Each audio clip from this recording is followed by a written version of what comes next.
Good morning, everyone. It's Lee Henson, President and Founder of AgileDad. And it's time for today's episode of the Daily Stand-Up. So without any further ado, let's get started. It's Tuesday, two tries for Tuesday, right? And I wanted to talk to you about a recent graphic that I saw that someone pointed out to me. And it was a graphic about leadership.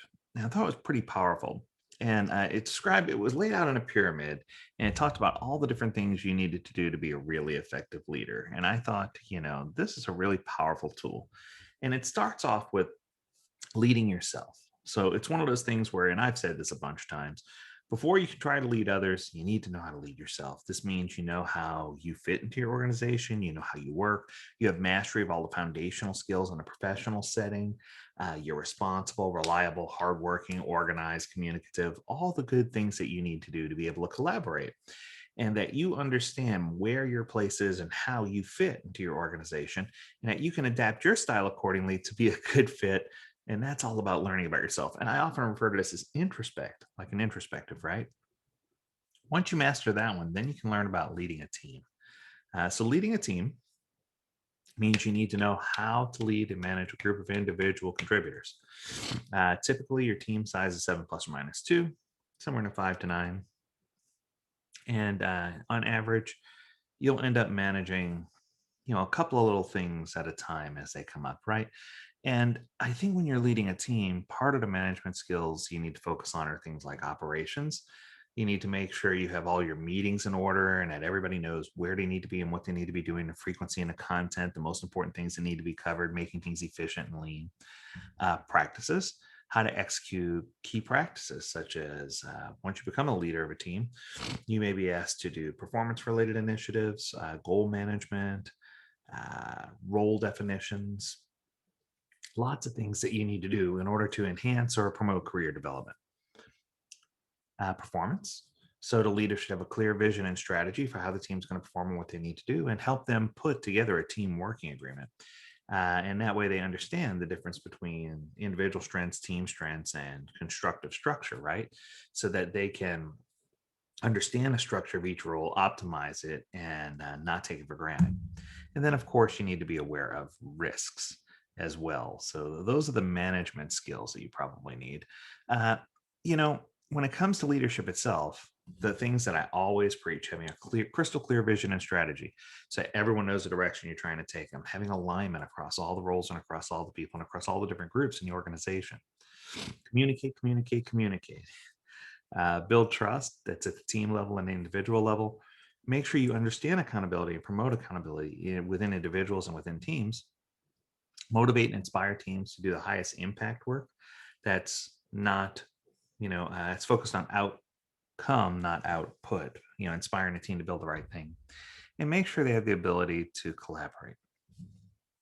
The next level of leadership comes to leading a large team or multiple teams.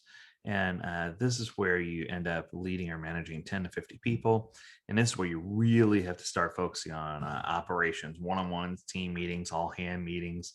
When it comes to practices, this is where the big shift is, right? This is where leadership managers execute on practices and creating process to ensure collaboration and decision making across an entire management group.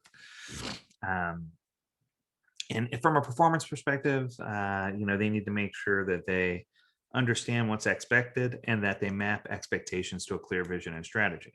Makes sense. So in addition to all the things we talked about before, where you're leading one team, you're also expect to understand the complexity of vision and strategy and how it applies across multiple teams, which leads to alignment to make sure everyone's on the same page, constant communication, of course, and rigorous trust and accountability, the things you would expect. Now, when it comes to leading an entire organization, this is where the focus shifts. Organizational leaders are typically the type of leader and this is where servant leadership comes in. This is where they're the person that you don't want to cower from when you see them walking down a hall, but this is the person that you want to lend yourself to. You want to be more like this person, right? So a large part of this person's job is to ensure that the right people are doing the right thing at the right times, and that they have alignment and happy people who love to be where they are, and people who love doing what they do. They need to align practices and structure in such a way they can collaborate across multiple teams, that they understand successful planning initiatives, that they have good structure in their organization, and that they understand exactly what's happening. And I think that sometimes we forget that leadership at the organization level means that we are doing servant leadership in such a way that we are removing obstacles for people who are unable to remove themselves, that we're thoughtfully provoking the right attitudes and the right construct for the organization to be successful by individuals being successful.